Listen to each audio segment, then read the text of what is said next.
estate agents, speculators, and investors know there's a special opportunity for smart growth right here in the city of Fitchburg. And more on smart growth later in our broadcasts. And now, the latest news, sports, and weather with Stephanie Allison and the entire Our City News team. Is the runway running away? The lights go out in Fitchburg at Crocker Field? And what about One Lane Main? Smart growth grows in Fitchburg. I'm Glenn Foster sitting in for Stephanie Allison, who has the day off. All this and more on Our City News. In the news, the Fitchburg Municipal Airport is undergoing its first in a few steps toward runway expansion. Airport Director Scott Ellis says there's a lot of moving parts with resident impact and how this project fits into economic development here in the Twin Cities. I got a chance to stop by the new municipal airport facility and find out more. Is it runway expansion or runaway expansion? Right here in the city of Fitchburg, with me, Scott Ellis, the airport manager, right here at the Fitchburg Municipal Airport. We have jet planes, props, seen some gliders up in the sky, and today even a rotor wing, as they call it, the helicopter, Robinson unit out there. Scott, great to see you in the news today, of course, this expansion for the runway. Tell us a little bit more about what it means to the municipal airport. Well, right now, the airport opened in 1929, and since then, the runway length has been 4,500 feet. And we're looking to expand that out to about 5,000. 5,000 is really the benchmark that the corporate jets use to decide whether they want to land at a small airport or not.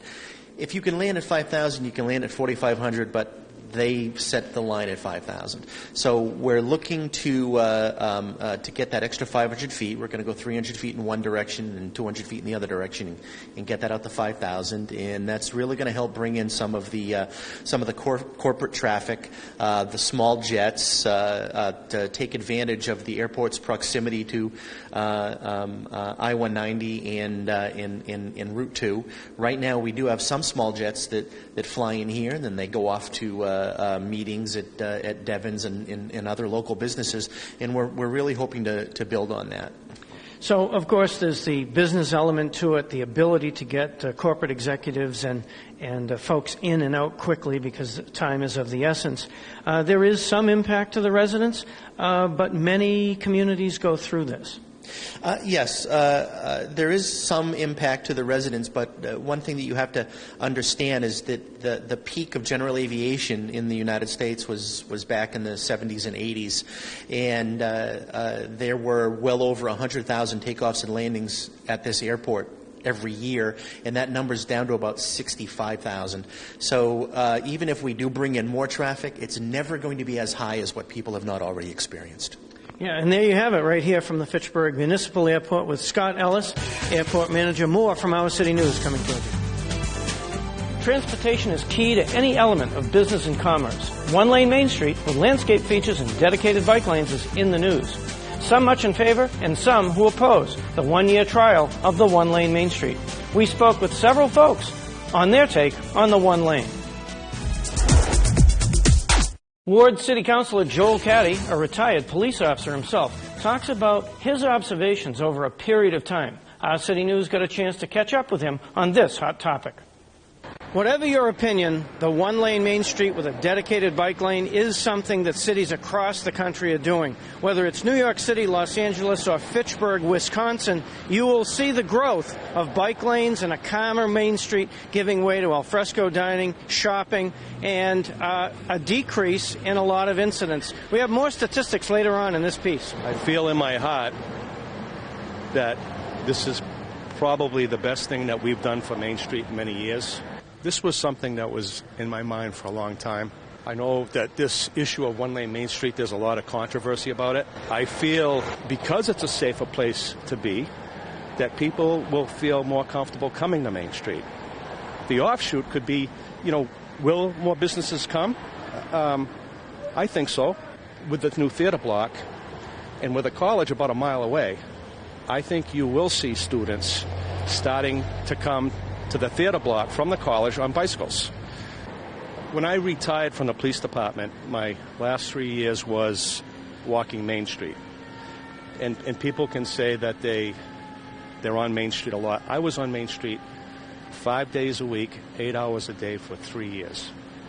And when you are here like that, you have an entirely different perspective on the traffic that takes place on Main Street. Fitchburg Mayor Stephen DiNatale remains neutral on the subject, and as the leader of the city's day-to-day business will weigh all input, including city experts, the designers, and the engineers. He was in his office yesterday with this to say. You know, we've commissioned, with the help of Fitchburg State University, Reimagine North of Maine. You know, we've got the professor at Brandeis who was helping us with that document. We've tapped into 180 individuals on Main Street and some of the streets adjacent to Main Street. We're going to see what those numbers tell us, and we're going to make this a collaborative effort between the mayor's office and the city council. The city councilors being representatives of the community, and we're going to dialogue on this and see if it's something that we want to do as a community. Continue on, and then certainly have a discussion on how to make it either permanent or to look at returning it back to what it was before. One of the strongest opponents, Dr. Knut Alfredson. Dr. Alfredson is involved in many civic issues and tells us why he opposes the move to a one-lane. Mayreed Dandino, Our City News, caught up with Dr. Alfredson. Hello, my name is Mayreed Dandino with Our City News, and we're here talking about some controversy on Main Street with the new addition of a bike lane and this one-way road that might cause some safety issues. So I'm Dr. Knut Alfredson. Mm-hmm. And what business do you run on Main Street? I have an internal medicine practice. I've been here since 1981. Mm-hmm. And what are your issues with this one-way street? Well, I think there are several issues. The one that comes to mind that's the most important is the issue of safety. And, for example, we now have many more bikes going up and down Main Street. And when they're going from east to west, that's not a problem. When they're going from west to east, either on the sidewalk or on the street, it's a safety issue. If you're pulling out from a side street and going on Main Street, you look to the east. But if a bike is coming from the west and you pull out, there's an accident and somebody gets hurt badly, and it's the bike rider. So I think my first concern is one of safety. And who do you see riding bikes more often? Do you see adults, or do you see children, or maybe people from the university? I see primarily adults. Many are just trying to get some exercise. I see a few people from the university and some teenagers. Mm-hmm. All right. There's quite a mix. Almost all of them are male.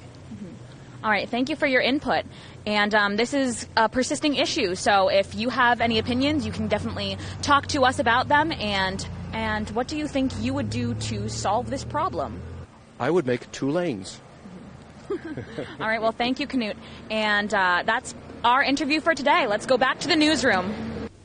Statistics obtained by Our City News show an actual decrease in vehicular crashes in the study area, so significant that some credence at least has to be given to motor vehicle crashes. We'll be right back with more from Our City News on FATV.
You're watching Our City News on FATV.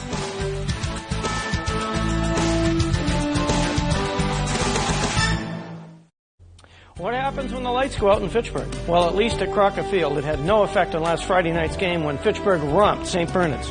Join us at 7 o'clock tonight when they meet with Shepherd Hill right at Crocker Field. The coaching staff, they all are quite aware of this problem. They've handled quite a bit of it, but there's one poll in particular. Everyone is aware that last week's Fitchburg High School football game against St. Bernard's was almost the first down in the dark. Well, they came up with a solution to that, and right now getting ready for Friday's game, fixing the lights right here at the hallowed ground of Crocker Field. Cut to the end zone. The ball was loose. It's a touchdown. A lot of the concern about growth in the city, of course, still paying very much attention to the assets that we have. This concession stand lost to fire, of course, not that long ago, and now totally rebuilt, and it looks great. So this Friday's game, with Fitchburg High School playing right here at Crocker Field, the concession stand well on its way to being open once again for full service. Glenn Foster, Our City News. So the work being done at Crocker Field, the lights have to be replaced. There's somewhere a budget just over $250,000 to $300,000 to replace them with LEDs.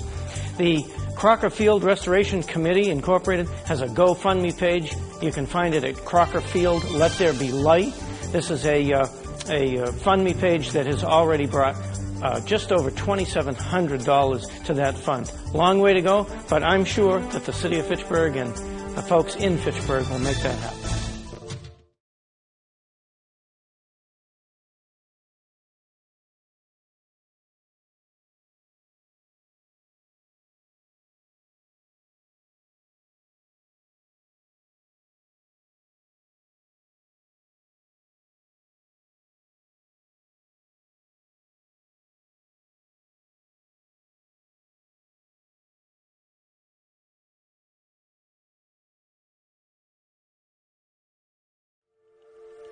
This Our City News has been filled with smart growth. Our City News went out on the road to investigate what's really going on in the city. These two east side multifamily dwellings are ripe for renovation right here in the city of Fitchburg, and much is going on in that regard. However, abandoned properties still do exist and pose special problems for the city of Fitchburg. Kevin Holder, a manager right here at 102 Myrtle Avenue. Student housing, example right here, a beautiful renovated home. Kevin, good to see you today. I understand there's more to this.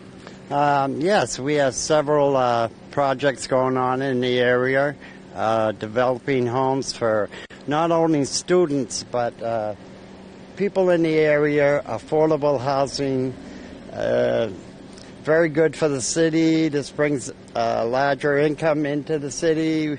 We all know that the college is growing in leaps and bounds. And affordable housing is very nice to have here in the community. And some students, of course, prefer to live off campus. Gives them a little bit more freedom, but it's a really good experience for them. That's true. It's quite nice to have him move into the neighborhood and develop these homes that have been neglected for many a year. And now to see them come back strong, it's quite honoring to the public here. Yeah, and we see that he goes right to period detail. He's got some real features to it. And there's a big push of smart growth in the city. There seems to be this renaissance of reinvestment into the city of Fitchburg. That is true. We see that throughout the community here. Of course, I don't have to say that Fitchburg is a fine city, and this even makes it greater. Yeah. Thank you so much, Kevin. From Falcon Nests, right here on Myrtle Avenue in the city of Fitchburg. Our City News continues. Our City News special correspondent Michael Hartwell has more on growth and real estate in Fitchburg, Mass. Good news for Fitchburg. The business and housing economy is improving. More and more people are buying Fitchburg homes.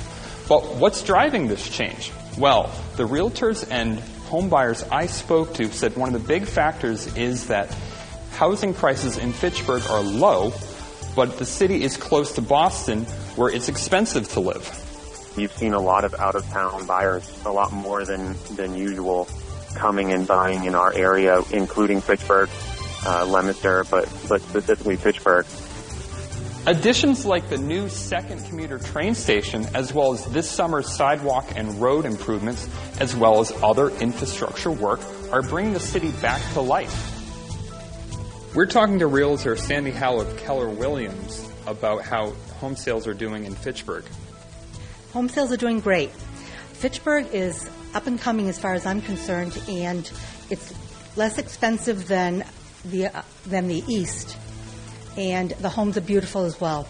So I think it's a great market for Fitchburg, and I highly recommend it. Okay, what are the different factors that are driving up? You mentioned low prices. The prices are driving up in Fitchburg, but they still are lower than in the East. And towards the Boston area, those are going for a lot more, and you can get the same house for a lot less money here in Fitchburg. So do I have this right? People are working in Boston. It's expensive to live in Boston, and people are buying Fitchburg homes and commuting? A lot of people are. They're starting to come this way, and it's a good idea. Now, Sandy, you're not just a realtor in Fitchburg. You're also a Fitchburg resident. Right. I have been one for 30 years, and we've had our family here, and we've loved it here. We've loved this neighborhood, and I think that I love it here, and I think it's a lot of new people coming in. Supply is a little bit low, in some cases, depending on what you want, but there's still a lot out there for sale, and we're getting a lot of new families in this area, and I think it's great for the city. It will help build the city very nicely. Okay, now you mentioned that home values are increasing because of this demand. You ever think about selling your place in Fitchburg? No, not at the moment. I like it here. Probably in 7 years or so, but right now I still like being here. Yeah, so no, not yet. Okay, anything more about how the city as a whole is impacted by this demand and the sales?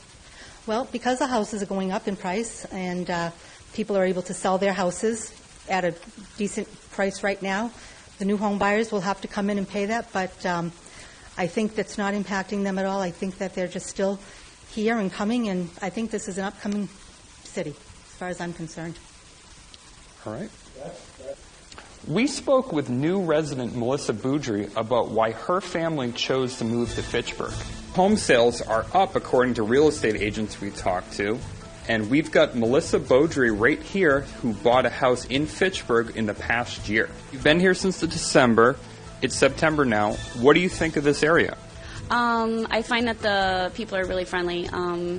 If you need help, a lot of community gets together and helps out. There's lots of things to do in the summer for the kids. There seems to be a thing downtown every week. I love it. The parks are gorgeous. Everything's great. Okay, and when you talk to people from the Midwest about living in New England, what do you say?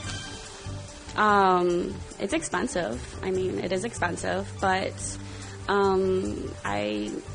we love it. We'll make it work because it's just a great place for our family. So what will the future of Fitchburg be? This city got big as a manufacturing hub, but as technology and the economy changed, so did Fitchburg. Will the future of the city be as a self-sustaining community once again, or will it become a bedroom community for Boston? We'll be right back with more from Our City News on FATV.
You're watching Our City News on FATV.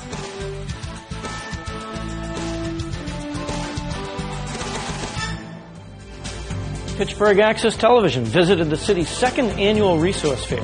Sue Christensen headed what was a well-attended, packed senior center on Wallace Avenue. Folks from city, nonprofit, and service agencies had giveaways and information for new clients and citizens looking for things from counseling to transportation. Here's more. Our City News travels over to the Senior Center, 14 Wallace Avenue, right here in the city. Senior Center abuzz with a bunch of activity. With me, Sue Christensen, Community Development Administrator here in the city. You've got to be proud of this. Fitchburg is literally on fire. We're very proud of this. We've worked all year to put this together. It's our second annual. We're hoping for a third.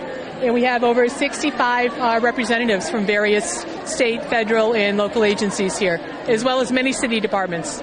Full disclosure, even FATV is here. We've got some really cool lanyards and things like that, so mark your calendars for next year. And Sue, it really does seem like there's a lot of development. That word is used a lot, but to see it in action. Yes, that's part of the reason we're doing this. Part of the community development report that we do to HUD every year is to try to provide resources to people and to reach people that may not be aware of resources. So we felt that this is a good way to get everyone together, and it's also good for the various agencies to meet each other and have a name to put to a face to put to a name. Oftentimes folks don't know how many resources are available, and this is really a great opportunity for people to come down and see a lot of stuff. And then, of course, your office is always open, both on the website and available to people who want to see more. Right. We are available. We're located at City Hall, Suite 102, and the Mayor's office as well. We're trying to compile a list of resources for people so that they are available. This is a big move ahead because there have been sometimes when folks don't really have a roadmap of where to go with an idea, they want to start a business or they need resources, housing, etc. This is a great opportunity to have this one-stop shop. Right. With all the city departments here, we felt it was great to learn about wastewater, the Board of Health. Our Economic Development Director is here, Housing Director is here. So it's really an opportunity for anything you could want to learn about a resource in the city of Fitchburg. It's here. And smart growth, it's a buzzword that's certainly in the news now for Fitchburg. Tell us a little bit more about what's to come in smart growth.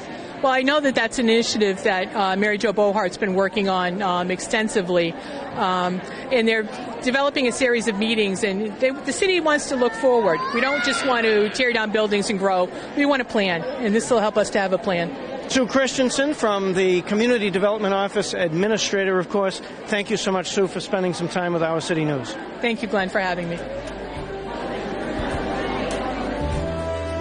And what happens if you like the bike lane and don't have a bike? Well, Fitchburg Public Library and Director Sharon Bernard had more on this unique opportunity at the Fitchburg Public Library.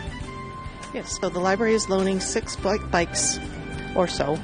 They will go out for 1 week at a time. You have to be a Fitchburg resident with an adult Fitchburg library card in good standing, and you have to be over 18. We do loan helmets if people want to use them. We encourage helmets, but they're not required by law, so we don't have to have you use them. They do come with a lock. We ask that you lock the bike up when you're not using it, including the front wheel, so it doesn't get stolen. And that's really what it is. We did get some funding from the Fun and Fit grant through the Board of Health. I believe it was from Mock to start with. So that was part of what paid for these, as well as many donations. So Joe Caddy brought it to our attention. He said it was something he would really like to see happen. He has been places where they do loan bikes and had spoken to the gentleman at the Keene State College who loans some. They have, I think, 250 bikes. So he thought we should be part of that. One of the things people do keep wanting to donate bikes to us. We're not accepting donations directly here at the library. People have to contact Joel Caddy, and he will deal with that because they have to be in certain condition for us to be able to accept them. This week on FATV, on our public channel, Tuesday at 7 p.m., Barbara and You, with guests from Central Mass Fit. Wednesday at 7 p.m., discussing Fitchburg Now. And on our educational channel, Saturday at 2 p.m., Fitchburg State University versus Bridgewater State University football. On our government channel, Tuesday, it's the City Council meeting live at 7 p.m. You can always count on Our City News and FATV to bring you the events and stories that affect your area. If you have a story you'd like to share, email us at ourcitynewsfitchburg@gmail.com. I'm Glenn Foster, sitting in for Stephanie Allison. We want to thank KCMC Management, our local Dunkin' Donuts franchisee, for making this programming possible.